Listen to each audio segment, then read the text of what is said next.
نحمده ونستعينه ونستغفره ونتوكل عليه ونعوذ بالله من شرور أنفسنا ومن سيئات أعمالنا من يهده الله فلا مضل له ومن يضلل فلا هادي له ونشهد أن لا إله إلا الله وحده لا شريك له ونشهد أن محمدا عبده ورسوله الذي أرسل إلى الناس كافة بشيرا ونذيرا وداعيا إلى الله بإذنه وسراجا منيرا أما بعد فإن خير الكلام كلام الله وخير الهدي هدي محمد صلى الله عليه وسلم وشر الأمور محدثاتها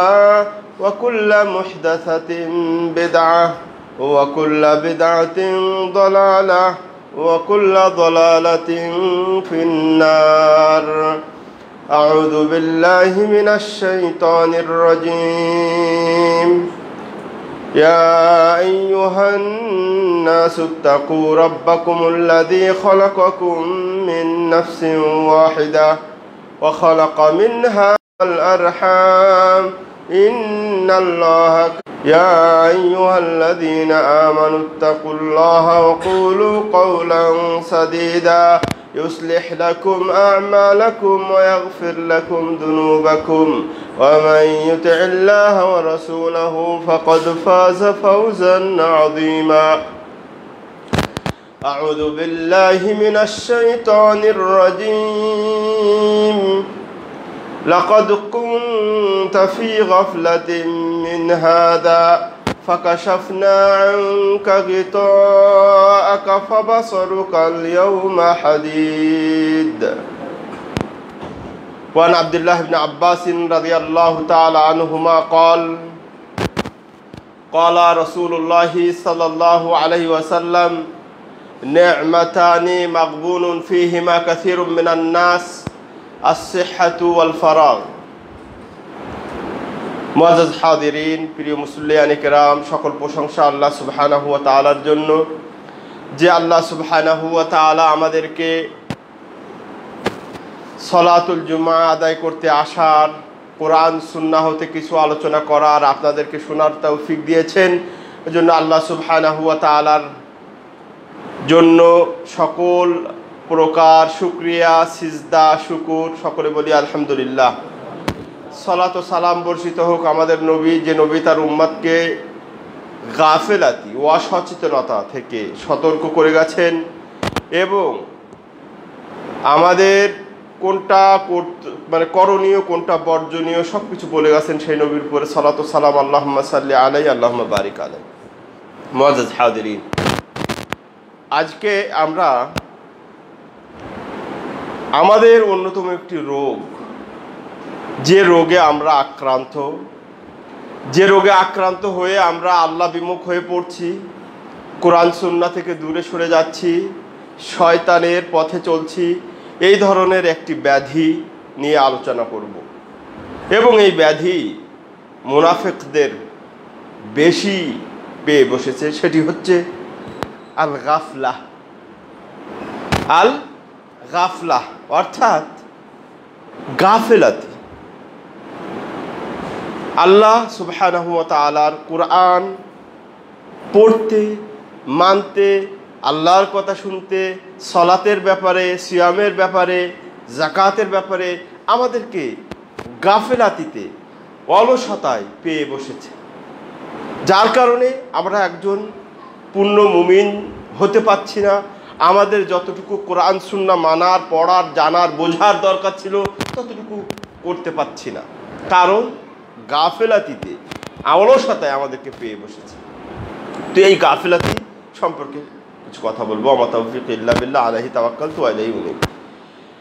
গাফেলাতি বা অসচেতনতা, অলসতা এমন একটি রোগ, এই রোগে যদি আমি আপনি আক্রান্ত হয় তাহলে দিনও যাবে, দুনিয়াও যাবে। অর্থাৎ দুনিয়া কিভাবে যাবে মনে করেন কিছু ছাত্র থাকতে পারবে, আমরাও আছি, এই কাজটি করছি, করব, হচ্ছে, হবে, এইরকম করি না, এটাই তো গাফেলাতি, এটাই অলসতা। নামাজ পড়ছি, পড়বো, ধরছি, ধরবো, দাঁড়িয়ে ছাড়ছি, ছাড়বো, এই যে এই ধরনের গাফেলাতি, অলসতা, এটা আমাদেরকে পিছিয়ে দিচ্ছে, এটা আমাদেরকে জান্নাতে যাওয়ার পথকে রুদ্ধ করছে, আমাদের জান্নাতে যাওয়ার পথকে দূরে সরিয়ে দিচ্ছে এবং জাহান্নামের পথকে সন্নিকটে করছে। আমাদের ছাত্ররা বলে বই পড়ছি, এই আরও সামনে আরও সময় আছে, আরও 1 মাস, আরও 2 মাস, আরও এই সপ্তাহ, এরকম করি, এটা গাফেলাতি। তাহলে এইভাবে যদি একটা ছাত্র তার পড়া চালায় তাহলে সে তো ভালো সফল ছাত্র হতে পারবে না, তার রেজাল্ট প্রত্যাশিত হবে না, ভালো হবে না। এমনিভাবে আমাদের অনেকেই আছে বাড়ির কাজ, দুনিয়াবি কাজ বলে করছি, করব, এই করছি করতে করতে করতে অনেক সময় লস হয়ে যায়। আমার একটা বলি, আমি একটা জমি রেখেছিলাম, অনেকদিন ধরে রাখছি, টাকা শোধ করতে একটু সময় লেগেছে, তারপরেও আমাকে জমির মালিক বললেন তো একটু রেজিস্ট্রি করে নেন মাদানী সাহেব, বলছি করছি, করব, এই করছি করব করতে বলতে সরকার প্রত্যেক কাটায় যে 50,000 করে চাপিয়েছে না বিগত সরকার, সেটার ভিতরে পড়ে গেলাম। তাহলে দুনিয়ায় কিন্তু লস হচ্ছে। আর আখেরাতে আমাদের এখানে সচরাচর আলোচনা হবে আখেরাতে, আমরা এই গাফেলাতিতে, অলসতায় কিভাবে আখেরাত হারাচ্ছি, কিভাবে জান্নাত আমাদের থেকে দূরে সরে যাচ্ছে, সেটা নিয়ে আজকে কথা। প্রথমত আমাদের গাফেলাতি, আমাদের অলসতা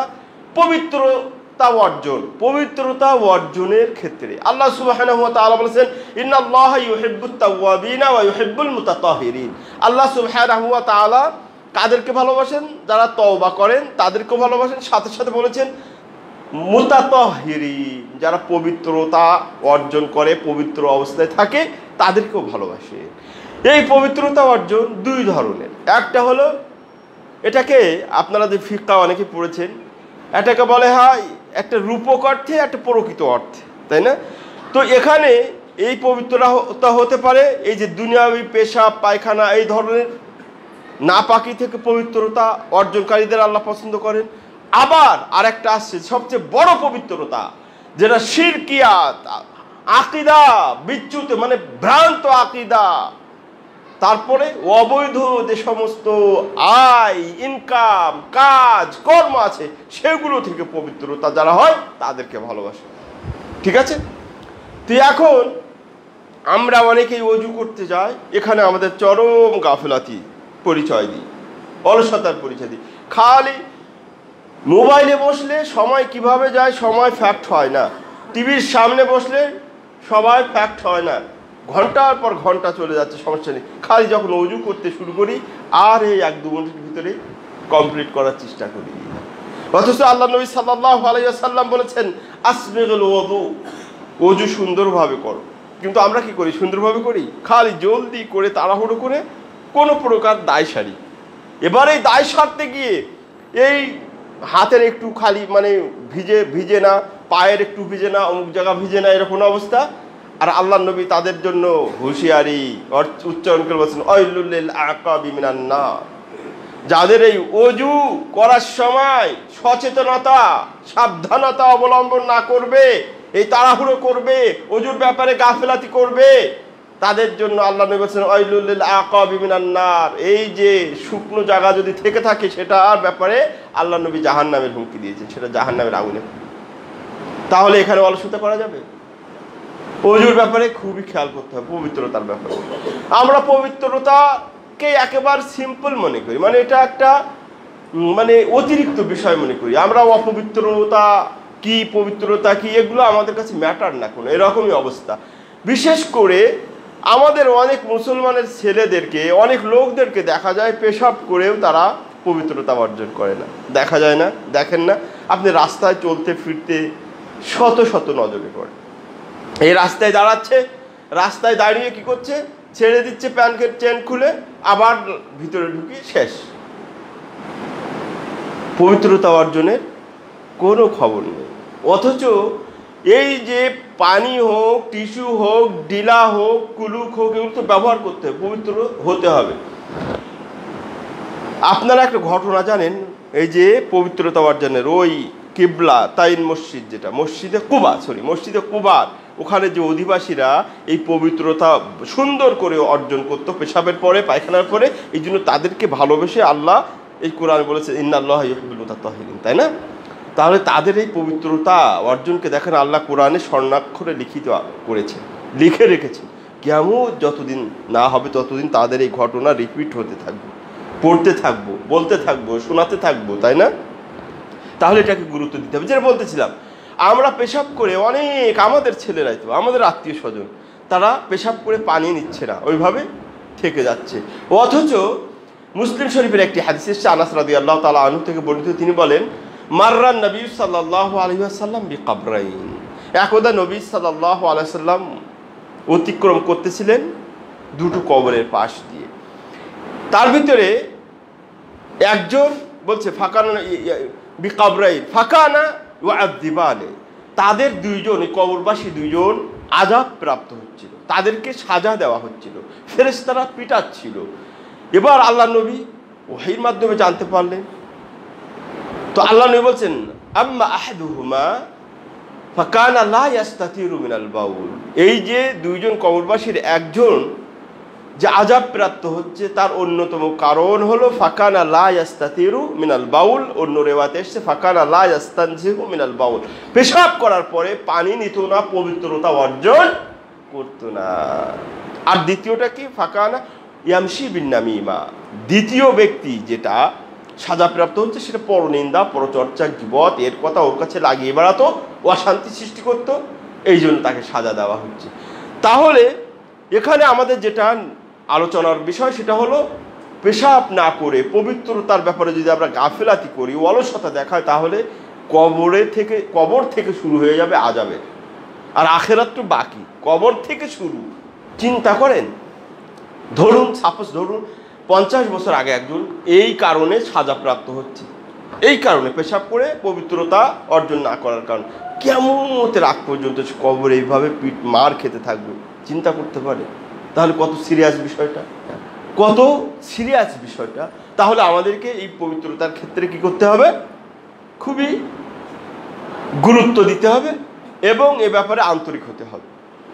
এরপরে দ্বিতীয় যে বিষয়, সালাত, নামাজের ব্যাপারে চরম অলস।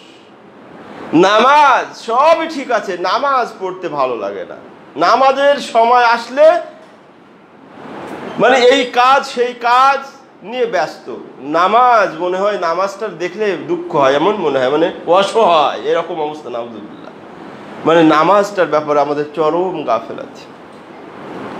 নামাজ পড়তে, 5 ওয়াক্ত নামাজ পড়তে আমাদের চরম গাফেলাতি।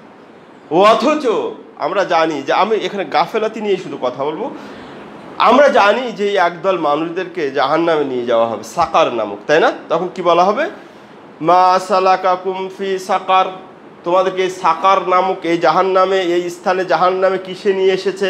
তখন তারা কি বলবে, ক্বালু লাম নাকু মিনাল মুসাল্লিন, আমরা নামাজি ছিলাম না, ওয়া লাম নাকু নুতঈমুল মিসকিন, আমরা যে ফকির মিসকিন আছে তাদেরও খানা দিতাম না, আসলে খালি ধাই ধাই করে তাড়িয়ে দিতাম। ওয়া কুন্না নাখুযু মা'আল খায়দিন, আর যারা পরনিন্দা, পরচর্চা, ফালতু কথা বলে ওদের সাথে সবসময় ব্যস্ত থাকতাম, শেয়ার করতাম তাদের সঙ্গে, ওই যে তারা শুরু করেছে আমরাও শুরু করতাম। তাহলে এই 3 কারণে আমাদেরকে জাহান্নামে যাওয়া লাগবে। তো আমাদের বলার উদ্দেশ্যে পয়েন্ট যেটা প্রথম, সেটা হলো লাম নাকু মিনাল মুসাল্লিন, নামাজে যে অলসতা করতেছি, এই নামাজে অলসতা করার কারণে কি করতে হবে, আমাদেরকে যেতে হবে জাহান্নামে। কেউ কি আমরা চাই জাহান্নামে যেতে? কেউ চায়? কেউ চায় না। দুঃখিত, মানে প্রোগ্রামের পর প্রোগ্রাম করে আসছি, খুতবা আবার শেরপুরে মাহফিল, একটু দুঃখিত, আওয়াজ অত করতে পারছি না, লাউড করতে পারছি না। তো আমাদের এই নামাজের ব্যাপারে চরম গাফেলাতি, এটা ছাড়তে হবে, তা না হলে জাহান্নাম। আল্লাহ নবী সাল্লাল্লাহু আলাইহি ওয়াসাল্লাম, নামাজের ব্যাপারে আমি একটা খুতবা দেবো যদি সুযোগ হয়। আপনারা কি চিন্তা করেছেন বিষয়টা কোনোদিন এইভাবে? দেখেন, আমাদের নবী মুসা আলাইহিস সালামকে বলছেন নামাজের কথা, ইন্নানি আনাল্লাহ, মুসা বলছে মুসাকে আল্লাহ বলছেন যে ও মুসা আমি তোমার রব, বলছে ফাকিমিস সালাতা লিযিকরি, অতএব আমার শরণার্থে তুমি সালাত পড়ো। ঈসা আলাইহিস সালামের ব্যাপার বলছে আওসানি বিস সালাতি ওয়াজ যাকাতি মা দুমতু হাইয়া। ঈসা আলাইহিস সালাম বলছে আমাকে সালাতের ওসিয়ত করা হয়েছে যতদিন আমি জীবিত আছি। ইব্রাহিম আলাইহিস সালাতু ওয়াস সালামকে তিনি আল্লাহর কাছে বলেন রব্বি জাআলনি মুকিমাস সালাহ, আল্লাহ আমাকে নামাজ যারা প্রতিষ্ঠা করে, নামাজ যারা সালাত যারা পড়ে তাদের অন্তর্ভুক্ত করো। ইসমাঈল আলাইহিস সালাতু ওয়াস সালামের ব্যাপারে বলছেন ওয়াকানা ইয়ামুরু আহলাহু বিস সালাহ, ইসমাঈল তার পরিবার পরিজনকে কি করতেন? সালাতের নির্দেশ দিতেন। আমাদের নবীকে বলছেন আকিমিস সালাতা লিদুলুকিশ শামসি ইলা গাসাকিল লাইল, হে নবী তুমি সকাল বিকাল সালাত পড়ো। তাহলে বিষয়টা বুঝতেছেন? লুকমান আলাইহিস সালাতু ওয়াস সালাম তার ছেলেকে বলছে ইয়া বুনাইয়া আকিমিস সালাহ, তাই না, এস বৎস তুমি নামাজ পড়ো। তাহলে দেখেছেন কি বিষয়টা, কোনো নবীকে ছাড় দেওয়া হয়েছে, আরো লম্বা করা যেত কিন্তু সময় সংক্ষেপ। তাহলে নামাজের ব্যাপারে আমাদের খুবই সিনসিয়ারিটির পরিচয় দিতে হবে, আন্তরিকতার গুরুত্ব যাতে পায় এমন বিষয়। আপনি আমি দুনিয়া নিয়ে ব্যস্ত, দুনিয়ার কাজের জন্য ব্যস্ততার কারণে আমরা নামাজকে ছেড়ে দিচ্ছি, নামাজ ত্যাগ করছি। কারণটা কি? দুনিয়ার কাজ, দুনিয়ার এই টাকা পয়সা, এই দুনিয়াবি লেনদেন, এগুলো নিয়ে ব্যস্ত, নামাজ পড়ার টাইম নেই। ও অথচ আব্দুল্লাহ ইবনে মাসউদ রাদিয়াল্লাহু তাআলা আনহু থেকে বর্ণিত, তিনি বলেন আউয়ালু মা ইউহাসাবু আলাইহিল আবদু আস-সালাহ, কিয়ামতের দিন প্রথম কিসের হিসাব নেবেন আল্লাহ? আস-সালাহ, আস-সালাহ, আস-সালাহ, সালাতের হিসাব নেবেন। ইদা সালাহাত, যদি সালাতের বিষয়টা পার পেয়ে যান আর বান্দার হকের ব্যাপারটা পার পেয়ে যান, তাহলে অন্যান্যগুলো আল্লাহ রিয়ায়েত করবেন ইনশাআল্লাহ, তাই না? তাহলে নবী সাল্লাল্লাহু আলাইহি সাল্লাম মৃত্যু মুখে পতিত হয়েছে, মৃত্যু মুমূর্ষ অবস্থায় কি বলেছেন বলেন তো? উম্মতকে উল্লেখ করে বলছে, উদ্দেশ্য করে বলছে ইয়া উম্মতি আস-সালাহ আস-সালাহ মা মালাকাত আইমানুকুম, উম্মত এই শেষ সময় বলে যাচ্ছে সালাতটা ঠিক রেখো, সালাত নামাজটা ঠিক রেখো। বুঝতে পেরেছেন? এমন গুরুত্বপূর্ণ, আর আমাদের কাছে এটা একেবারে গুরুত্বহীন, মানে আমাদের কার্যক্রম দেখে তাই মনে হয়। শুধু তাই, আল্লাহ নবী সাল্লাল্লাহু আলাইহি ওয়াসাল্লাম একজন মুসলিম ও মুসলিমের ভিতরে পার্থক্য নিরূপণেই বলেছেন বাইনাল আবদি ওয়াল কুফরি ওয়াশ শিরকি, রিওয়ায়াতে এসেছে বাইনাল আবদি ওয়াশ শিরকি ওয়াল কুফরি তারকুস সালাহ। একজন অমুসলিম, একজন যারা শিরিককারী, তাদের বিরুদ্ধে আপনারা খুবই বলেন, আর আল্লাহ নবী বলছেন একজন মুশরিক আর মুসলিমের ভিতরে পার্থক্য হলো নামাজ। কিন্তু তার ব্যাপারে আমাদের চরম গাফিলতি। কেউ পড়ি মোটামুটি 3 ওয়াক্ত 4 ওয়াক্ত, আবার কেউ পড়ি 5 ওয়াক্ত, আবার যাই পড়ি আর এক জায়গায় ঘাটতি, আর এক জায়গায় অলসতা। সেটা কোথায়? ওয়ারকাউ মা'আর রাকিঈন, জামাতের সাথে পড়তে হবে, সেটাই গাফিলাতি। বাড়িতে বসে টিভি দেখছি, বলছি এই সিরিয়ালটা শেষ হোক, নাটকটা শেষ হোক, কাজটা শেষ হোক, ম্যাচটা শেষ হোক, নামাজটা পড়ে নেবো। নাউযুবিল্লাহ। নামাজ যেমন ফরজ, জামাতে পড়া তেমনই ফরজ, তাই না? অন্ধ ব্যক্তি নবী সাল্লাল্লাহু আলাইহি সাল্লামকে বলছেন হাল তাজিদুল রুখসা, হে আল্লাহর নবী আমি তো অন্ধ, আমার লাইসা লি আহাদুন ইয়াকুদুনি ইলা সালাহ, আমার কেউ নেই যে আমাকে নিয়ে যাবে সালাতে, এমন কেউ নেই, আমার জন্য কি ছুটি আছে, বাড়িতে পড়ার সুযোগ আছে, স্কোপ আছে? আল্লাহ নবী বলছেন হাল তাসমাউন নিদা, তুমি কি আজান শুনো? বলে হ্যাঁ। বলে না, সুযোগ নেই। নামাজ এমন একটি গুরুত্বপূর্ণ বিষয়। দেখেন, নামাজ আপনি সফরে থাকেন তখন তো পড়া লাগবে না, নাকি পড়া লাগবে? বাড়িতে মুকিম অবস্থায় থাকেন, অসুস্থ থাকেন, সুস্থ থাকেন, জ্ঞান থাকা, মানে যতক্ষণ জ্ঞান আছে, মানে সজ্ঞান, ততক্ষণ এইটা পড়তেই হবে। এবং এই ইবাদতে সিয়াম রোজায় কিন্তু নিয়াবাত চলে, অন্যকে করানো যায় না? সাল্লাল্লাহু আলাইহি ওয়াসাল্লাম সব, আমরা সবসময় নরম জানি, সব জায়গায় সফট আল্লাহ নবী, তাই না? কিন্তু এক জায়গায় এই ব্যাপারে কি বলেছে জানেন? লাকাদ হামামতু আন আমুরা, লাকাদ হামামতু আন আমুরা, লাকাদ হামামতু আবুদুল্লাহ সাথে আল্লাহ নবী বলছেন যে আমি ইচ্ছা পোষণ করছি আন আমুরা বিরাজুলিন ফাতুকাম, আমি একজনকে নির্দেশ করব, সে নামাজ পড়াবে, আর আমি যাব ইলা বুয়ুতি হাউলাই আল্লাযিনা লা ইয়াহদুরুনা সালাহ, যারা জামাতে সলাতে উপস্থিত হয় না তাদের বাড়িতে যাব, ফাউহাররিকু বুয়ুতাহুম, তাদের ঘর বাড়ি জ্বালিয়ে দেব। লাউলান নিসাউ ওয়াদ-দুররিয়া, যদি মহিলা বাচ্চারা না থাকতো তাহলে তাদের ঘর পুড়িয়ে দিতাম। চিন্তা করেছেন কত সিরিয়াস বিষয়, কত সিরিয়াস। আর এই একই নামাজ যদি এখন মসজিদে পড়েন 27 গুণ, মানে এক নামাজ পড়ে যদি আপনি 100টা সওয়াব পান বাড়িতে, সেই নামাজ যদি মসজিদে জামাতের সাথে পড়েন তাহলে 2700 সওয়াব পাবেন। কিন্তু এ ব্যাপারে আমাদের চরম গাফিল। আর একটু সামনে যাই, সলাতুল জুমার কথাই বলি। জুমার ব্যাপারেও আমাদের চরম গাফিলাতি। আপনারা আমরা সবাই সহি আকীদার, তাই না? সহি আকীদা বলে ছোট একটা মসজিদ করেছেন, বিশাল আকীদার টান। আকীদা তো ঠিক আছে, আকীদা সলাৎ ছাড়া কাজে দিবে নাকি? আকীদা সলাৎ ছাড়া কাজে দিবে না। আবার সলাৎ যেমন আকীদা কাজ দিবে না, আকীদা ছাড়া সলাৎও কাজ দিবে না, তাই না? এটাও ঠিক আছে। তো আমরা জুমায় কাজে এত লেট করি, সব সহি আকীদার কথা বলি, সব সহি।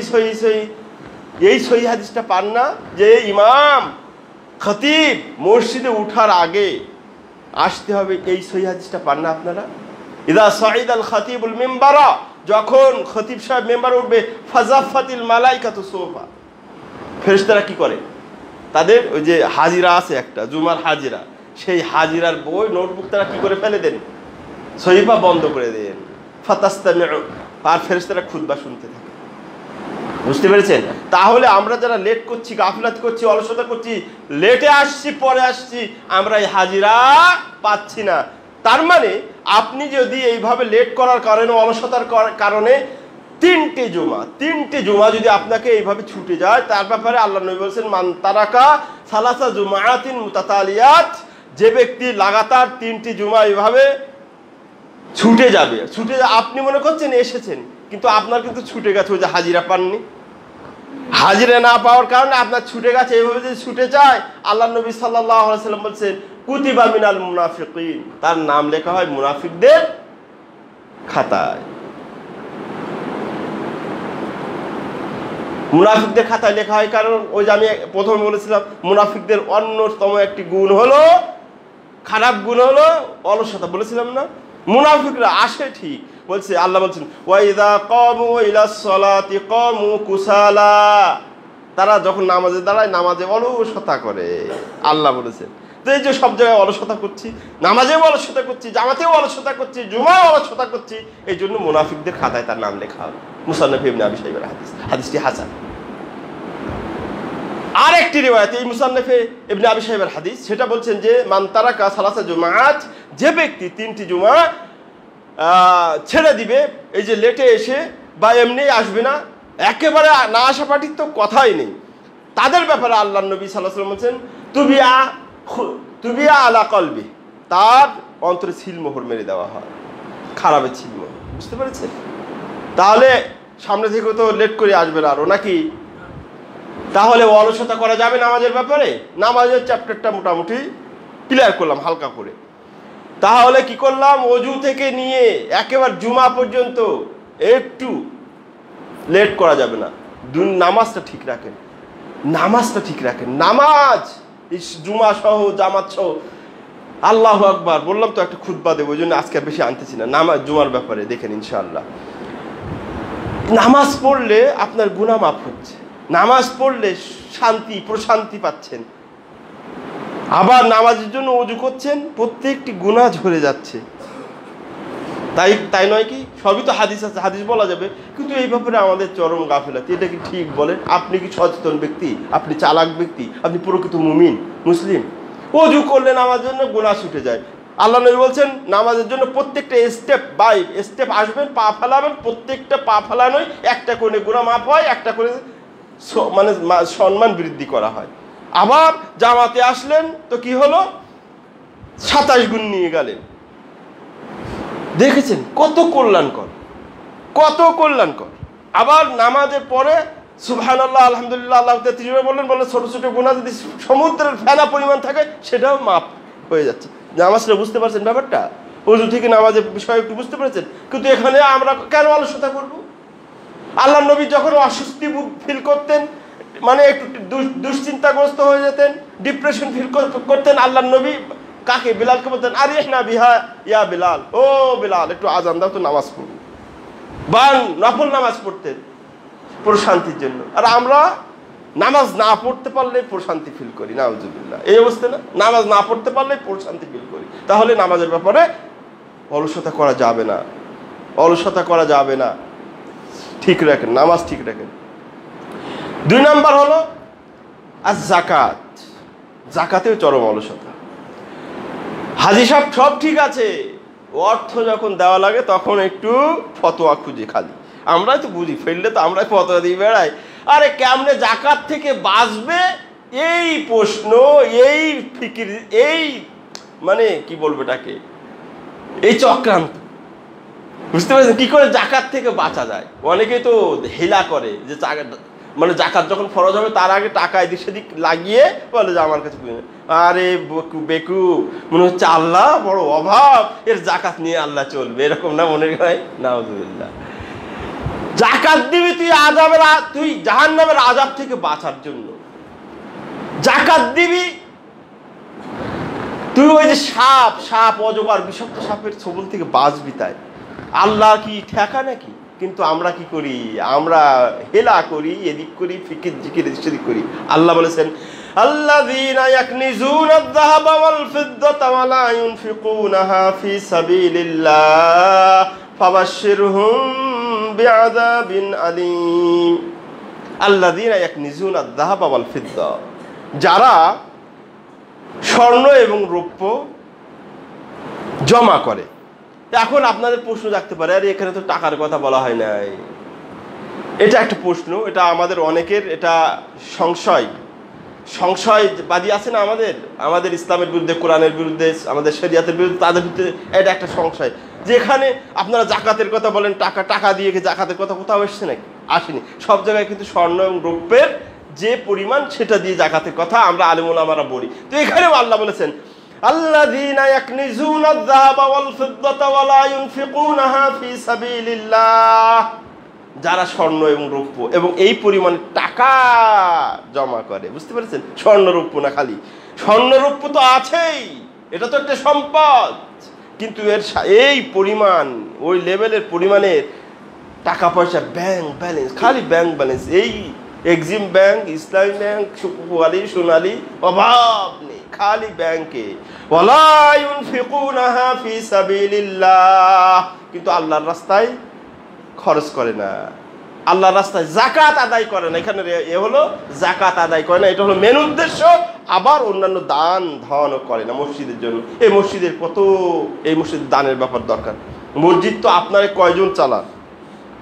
যদি আল্লাহর ঘর এরকম নিয়ম থাকতো কি যে ফেরেশতাদের মাধ্যমে এসে চালাবে টাকার ব্যান্ডেল পাঠিয়ে, তাহলে তো আল্লাহ দিত, যে আল্লাহর ঘর, তাই না? ওই সিস্টেম তো নেই। আল্লাহ আপনাকে সম্পদ দিয়েছেন, আমাকে সম্পদ দিয়েছেন কিসের জন্য? পরীক্ষা নিরীক্ষা করার জন্য। আল্লাহর ঘর কি বসে থাকে? আল্লাহর ঘর চলে যাবে, কিন্তু মধ্যে দিয়ে হয় পাস করবেন আপনি, না ফেল করবেন আপনি।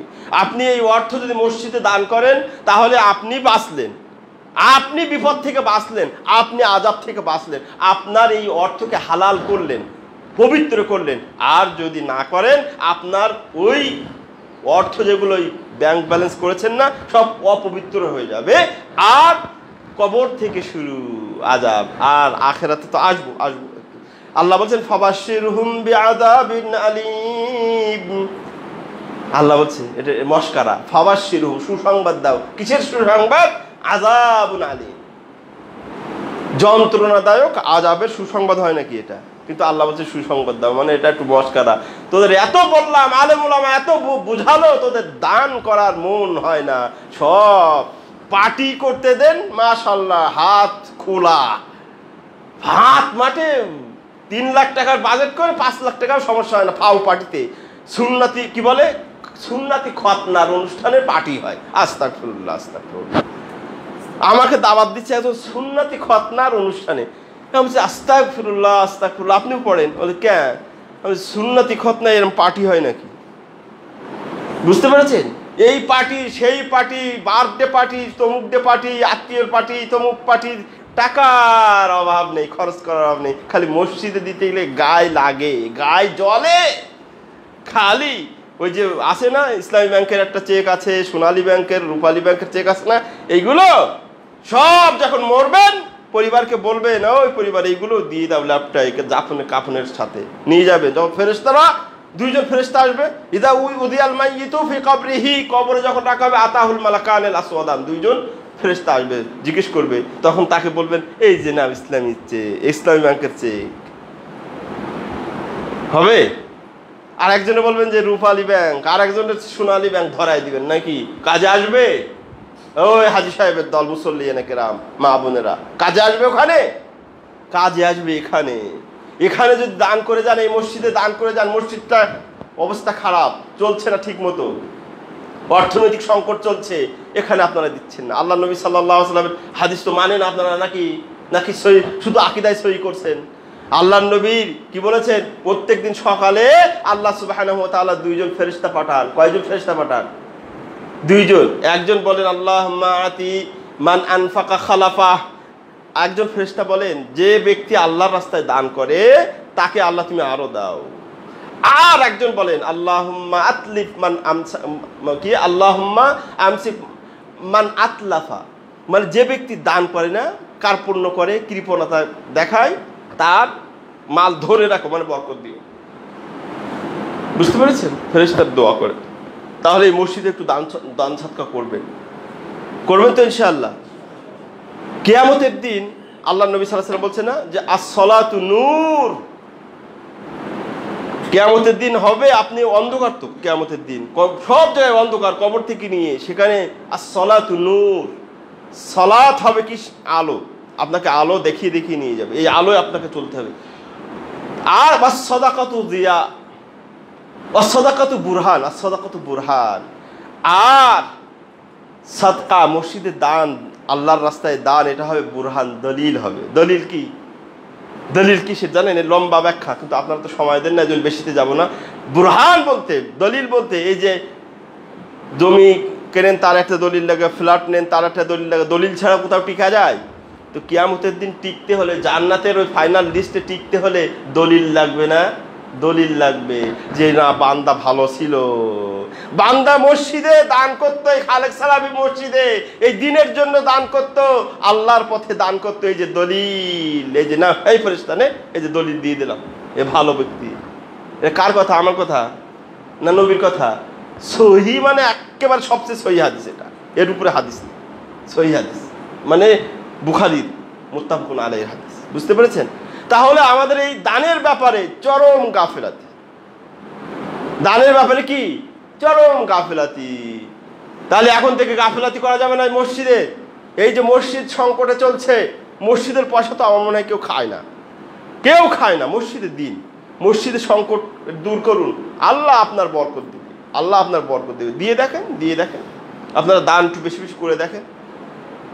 তাহলে আজকে থেকে ওই যে আল্লাহ যেটা বলেছেন, যাতে আমরা ওই আযাবের মধ্যে অন্তর্ভুক্ত না হই, কার্পণ্য করি, শুধু আল্লাহর রাস্তায় কিন্তু কার্পণ্য করি, অন্য বাড়িতে কিন্তু খুবই হাত খোলা বাবা, মাশাআল্লাহ, ও ফাও পার্টিতে ফাও খরচে হাত খোলা, আর আল্লাহর রাস্তায় মসজিদে দিনের পথে হাত একেবারে বেরোতে চায় না, জোর করে মানে শক্তি দিয়ে নেওয়া লাগে, এমন অবস্থা করা যাবে না। যেটা আরেকটা বুখারীর হাদিস শুনিয়ে দিই, তারপর অন্য একটা এতে চলে যায়।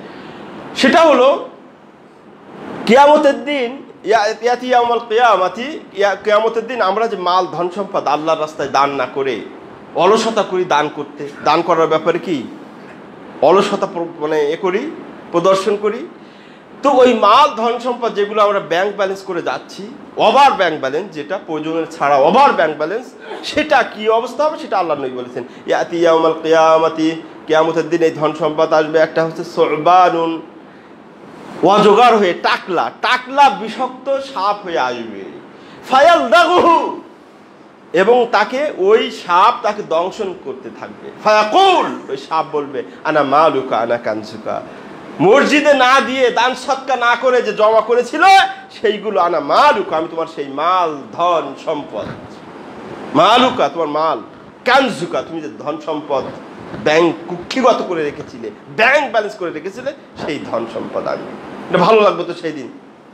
আজকে এই খতিবদের কথা শুনে, ইমামদের কথা শুনে দান না করে জমা করে রাখেন, আর কিয়ামতের দিন শুরু হবে এই আল্লাহর আয়াত, এটা তো বাস্তবায়ন হবে নাকি ফাও?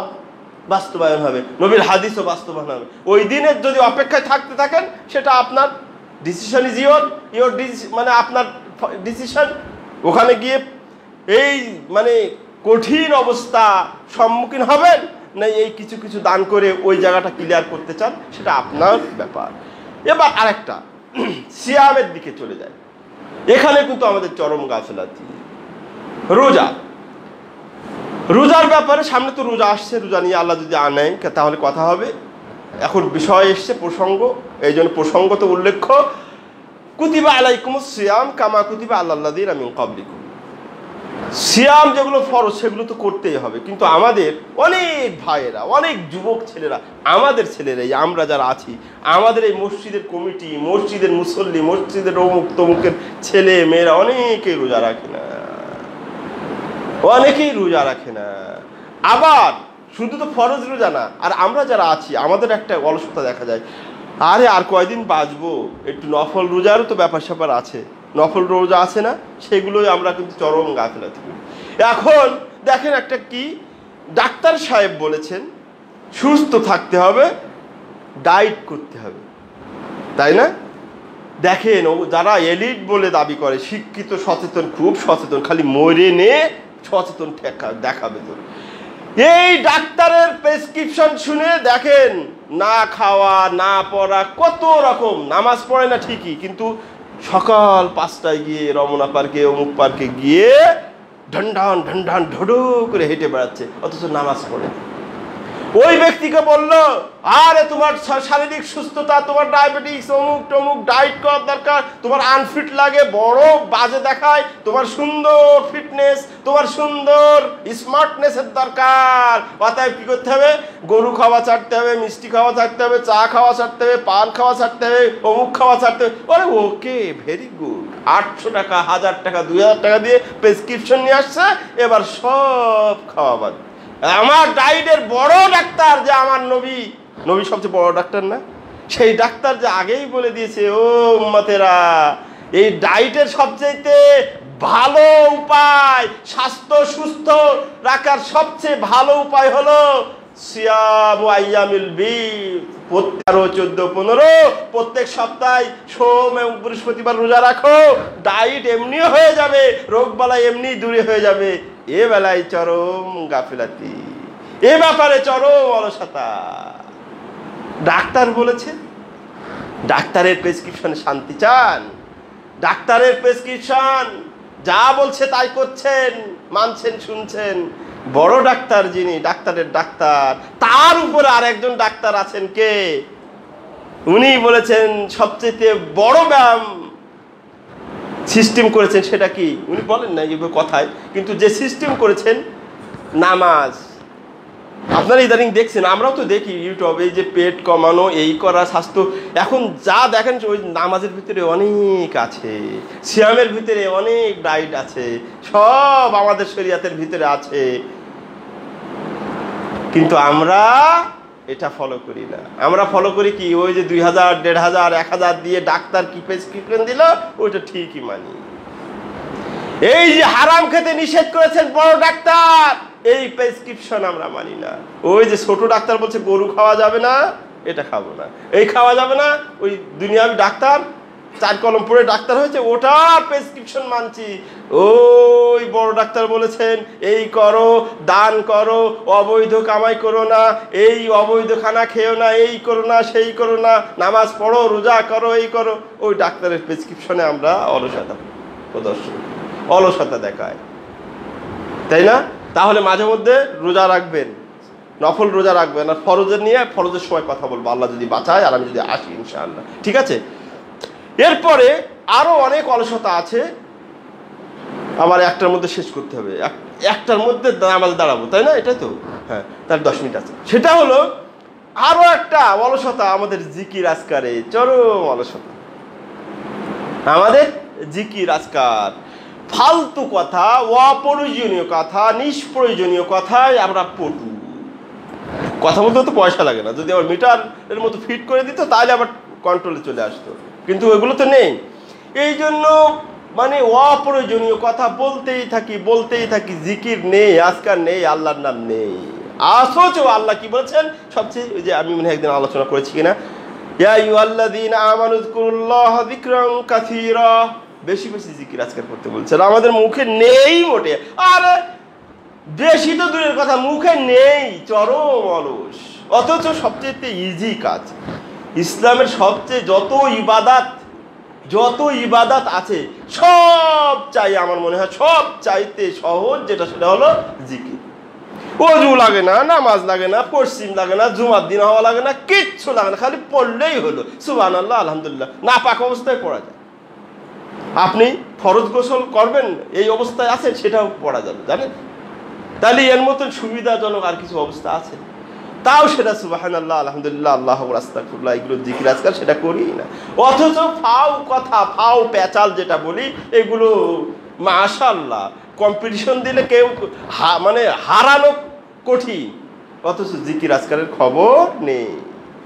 মোবাইল ধরলে ওরে বাবারে, মনে হয় সেটা কটার ফ্যাক্টরি। এইটা মোবাইল ধরলে, বন্ধু বান্ধবের সাথে বসলে, আয়োজনে বসলে মনে হয় সব একটা একটা কথার ফ্যাক্টরি। এটা চলছে, শেষ নেই, মনে হচ্ছে সব উৎপাদন করছে।